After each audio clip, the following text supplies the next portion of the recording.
സൗദിയിൽ നിന്ന് റീ എൻട്രിയിൽ നാട്ടിലേക്ക് പോയി കുടുങ്ങിയവർക്ക് സൗദിയിലേക്ക് തിരിച്ചു വരാൻ പുതിയ വിസകൾ അടിച്ചു തുടങ്ങി. 3 വർഷത്തെ പ്രവേശന വിലക്ക് നീക്കിയതോടെയാണ് വീണ്ടും വിസ സ്റ്റാമ്പിംഗ് ആരംഭിച്ചത്. മുംബൈ സൗദി കോൺസുലേറ്റിൽ സമർപ്പിച്ച വിസകളാണ് മറ്റ് രേഖകളൊന്നും ആവശ്യപ്പെടാതെ തന്നെ സ്റ്റാമ്പ് ചെയ്ത് നൽകാൻ തുടങ്ങിയത്.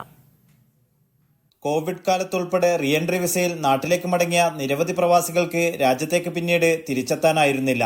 യാത്രാവിലക്കാണ് ഇവർക്ക് വിലങ്ങുതടിയായത്. ഇതിനിടയിൽ പലരും പുതിയ വിസയിൽ രാജ്യത്തേക്ക് പ്രവേശിക്കാൻ ശ്രമിച്ചെങ്കിലും വിമാനത്താവളങ്ങളിൽ നിന്നും തിരിച്ചയക്കപ്പെടുകയാണ് ഉണ്ടായത്. വൈകിയാണെങ്കിലും ഇപ്പോൾ വിലക്ക് നീക്കിയതായി സൗദി ജവാസാത്ത് അറിയിച്ചു. റീ എൻട്രിയിൽ രാജ്യം വിട്ടവർക്ക് വിസ കാലാവധി കഴിയുന്നതോടെ പുതിയ വിസയിൽ വീണ്ടും രാജ്യത്തേക്ക് പ്രവേശിക്കാമെന്ന് പാസ്പോർട്ട് വിഭാഗം വ്യക്തമാക്കി. ഇത് സംബന്ധിച്ച നിർദ്ദേശം രാജ്യത്തെ വിമാനത്താവളങ്ങൾക്കും കര, നാവിക, അതിർത്തി സുരക്ഷാ വിഭാഗങ്ങൾക്കും എയർലൈൻ കമ്പനികൾക്കും നൽകിയതായി ജവാസാത്ത് അറിയിച്ചു. രാജ്യത്തെ നിക്ഷേപവും തൊഴിൽ അന്തരീക്ഷവും മെച്ചപ്പെടുത്തുന്നതിന്റെ ഭാഗമാണ് തീരുമാനമെന്ന് വിദഗ്ധർ സൂചിപ്പിക്കുന്നു. തീരുമാനം മലയാളികൾ ഉൾപ്പെടെയുള്ള പ്രവാസികൾക്ക് ഏറെ പ്രയോജനപ്പെടും. Naushad Irikkur, media 1, Dammam.